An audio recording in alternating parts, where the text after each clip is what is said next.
Bienvenidos una vez más a Monster News. Hoy tenemos las cositas de las semanas que fueron saliendo. Primero, AMD Ryzen 8000, las APU, pero de escritorio. Tenemos aparente confirmación de características, vamos a repasarlas un poco. Además, otros rumores de fecha para la 3050, novedades sobre consolas, portátiles y no portátiles, y mucho más. Empezamos. Los próximos minutos de nuestras vidas están patrocinados por GVG Mall. GVGMall.com es una web donde puedes encontrar claves de juegos, programas tipo Office. Yo, por ejemplo, compré el Windows 10, Windows 11, pero no te olvides que estas serían las versiones OEM. Quiere decir que estas claves se atarían al hardware del PC. A diferencia de las otras claves, no lo ataríamos al usuario. Acordate que con el código Monster puedes tener hasta un 25% de descuento. Una vez que compramos la clave, acá tenemos el número de pedido y la clave. Copiamos la clave, vamos a inicio, configuración, agregamos la clave y listo, activado. Abajo te dejo los enlaces de todo, echale un vistazo que siempre hay algún descuento, pero además añadile Monster para tener un 25%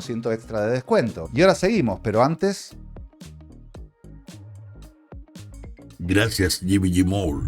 Bueno, primera noticia, vamos a empezar con las APU de AMD, las 8000 de escritorio. Especificaciones de la APU de escritorio AMD Ryzen 8000G Hawk Point, filtradas por Asus y ASRock. El artículo nos recuerda que estamos esperando la nueva serie de APU de AMD de escritorio, nos pone de alta gama, con una combinación de Zen 4 en los núcleos y RDNA 3 en la iGPU, en la gráfica integrada. También nos recuerdan que en la última presentación de AMD enfocada en inteligencia artificial, la serie 8000G de escritorio brilló por su ausencia. Lo único que pudimos ver y nos presentaron era toda la línea de portátiles. Dicho eso, por un lado tendríamos la información de Momomo de una aparente filtración de Asus, donde nos darían toda la lista de APUs que estarían programadas. Bueno, según estas filtraciones, aparentemente el Ryzen tope de gama, el 8700G, tendría una frecuencia base de 4,2 GHz, 8 núcleos Zen 4 y que aparentemente podría llegar a un máximo de boost de 5,1 GHz. Después tendríamos el 8600G, tendría 6 núcleos, frecuencia 4,3 y luego tendríamos una filtración de ASRock que nos confirmaría el 8700G las características, con esta captura de pantalla de CPU-Z, donde nos mostraría el consumo, las frecuencias y la capacidad máxima en memoria de RAM, que sería de 256 GB. No confirman exactamente que esto sea compatible con las APU, pero aparentemente sí. Por otro lado, Asus también confirmaría la existencia del Ryzen 5 8500G y Ryzen 3 8300G de 6 y 4 núcleos. Y finalmente, como siempre, tenemos la tabla con todo lo que estamos esperando, que sería lo que comentamos antes, donde podemos ver que, por ejemplo, sí, el 8300G, el más pequeño, tendría esa arquitectura híbrida y tendría un núcleo normal y 3 núcleos compactos, las frecuencias y la capacidad gráfica, que estos dos, el Ryzen 5 y el Ryzen 3, que tendría 4 unidades de cómputo RDNA 3, a diferencia de los mayores, el Ryzen 5 y el Ryzen 7, que aparentemente ambos utilizarían 12 unidades de cómputo RDNA 3. Bueno, y finalmente es lo que estamos esperando. La fecha todavía no se sabe, se supone que enero se anunciarán, pero bueno,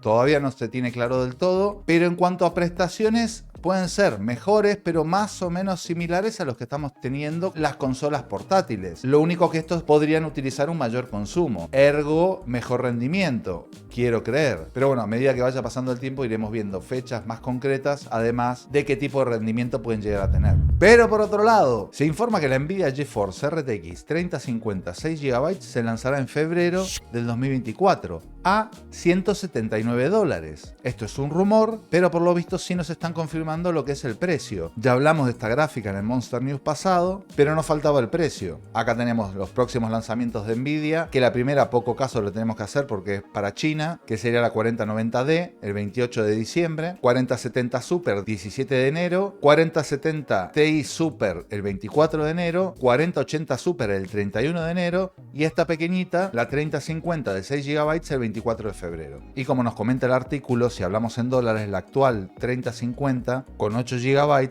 cuesta alrededor de $220, lo que significaría que esta de 6 GB serían $40 más barata. Y vemos que tiene un recorte en prácticamente todo, no solo en los 6 GB. Veremos a ver cómo rinde.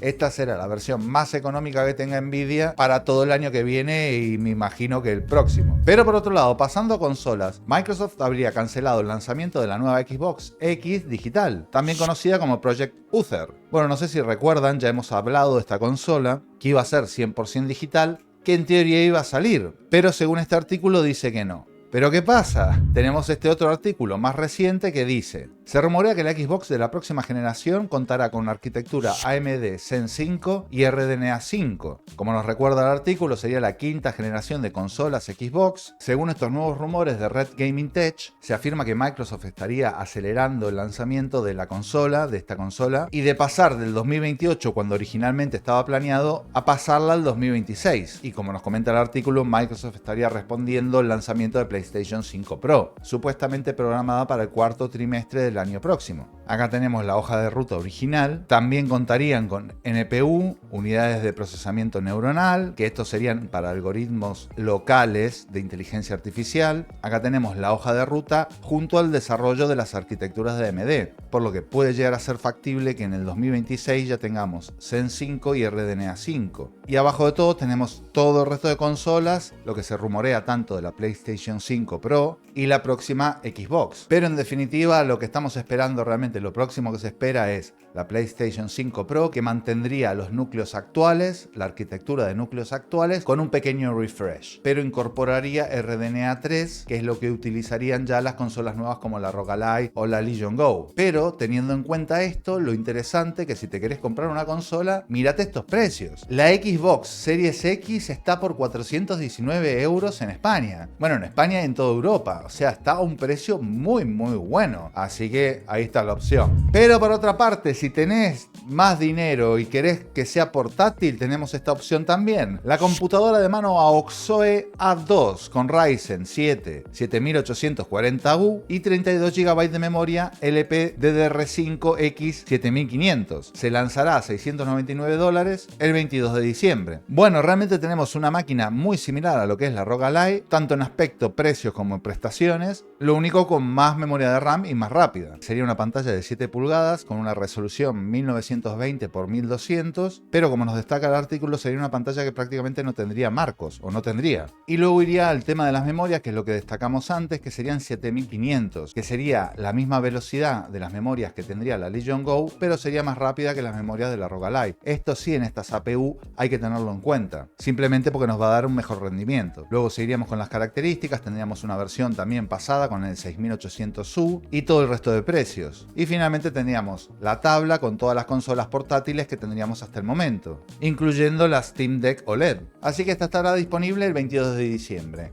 Nada. Pero por otro lado, la super competencia de este año que viene. One X Player X1 cuenta con CPU Intel Core Ultra 7, pantalla de 11 pulgadas, de 120 Hz y Oculink. Estos serían los Meteor Lake, para competir con AMD, con lo que estuvimos viendo recién. Bueno, evidentemente depende de la versión, tendríamos un Core Ultra 7 165 155H, que estaría equipado con 8 Xe cores. Bueno, aparentemente el X1 no es un dispositivo portátil pequeño, sería una tableta. Oficialmente es un dispositivo 3 en 1 con pantalla relativamente grande de 10,95 pulgadas y aparentemente sería un ordenador, una computadora portátil pequeña con un teclado acoplable y, como dice el artículo, según esta demo que estamos viendo, claro, no nos muestran nada para poder jugar con nada. La pantalla sería LCD de polisílico de baja temperatura, LTPS. El audio tiene muy buena pinta, sería estéreo 2.1 certificado por Harman. También nos confirmaron que vendría con soporte de Oculink. Bueno, no es exactamente una consola, pero sería una tablet PC o algo así, aparentemente con buenas calidades. Todavía no se sabe cuándo podemos reservar este producto, pero confirmaron posteriormente la gente de One X Player que saldría en enero del 2024. Enero, otra vez enero. Enero va a estar que explota. Pero por otro lado, pasando a Sony, ¿qué pasó con Sony? Insomniac Games sufre una brutal filtración. Hackers liberan los planes hasta el 2033. Bueno, Sony ha pasado del periodo de 7 días que le habían dado los hackers para pagar un rescate de $2 millones por todo lo pirateado, que serían más de 1 millón de archivos, además de información vinculada al área de recursos humanos de la compañía. Se incluyen artes conceptuales, diseños de niveles, versiones tempranas de gameplay y algunos títulos, entre ellos todos los juegos que planean lanzar hasta el 2033. Todos de Marvel. Marvel's Venom 2025, Wolverine 2026, Spider-Man 3 2028, Ratchet & Clank 2029, X-Men 2030, entre otras cosas, como por ejemplo todos los datos personales de los trabajadores de Insomniac, pero realmente no se sabe cuánto más han robado. Bueno, ¿qué hizo Sony para vengarse de todos? Ahora le voy a poner esto a los juegos. Sony plantea un sistema para cambiar la dificultad de los juegos de forma dinámica. La compañía nipona plantea una tecnología que podría cambiar para siempre la forma que elegimos la dificultad de los juegos. Bueno, como empieza el artículo, claro, nos dice lo más habitual cuando empezamos un videojuego es que escojamos el tipo de dificultad. Fácil, normal, difícil. Y acá es donde saldría la nueva patente de Sony, la cual permitiría al juego darle una calibración adaptativa, es decir, un sistema que permite cambiar de forma dinámica la dificultad de los juegos en función del jugador sin necesidad de que éste escoja el nivel de dificultad preferido. Esto ocurre gracias a un algoritmo que analiza la forma de jugar del usuario y su rendimiento modificando la dificultad del videojuego en función a los datos que se van recopilando. De hecho, esta información se guardaría en el propio perfil del jugador y puede compartirse entre varios títulos para que la dificultad inicial esté escogida. Y bueno, y finalmente el artículo nos habla de que, bueno, una cosa es que esté la patente, otra cosa es que vaya a salir esto en la realidad. Pero bueno, a mí dependiendo para qué juego no me molesta. Sí estaría bueno tener las opciones de elegir de forma manual o dejar que nuestra dificultad la decida Sony. No sé, ¿qué te parece?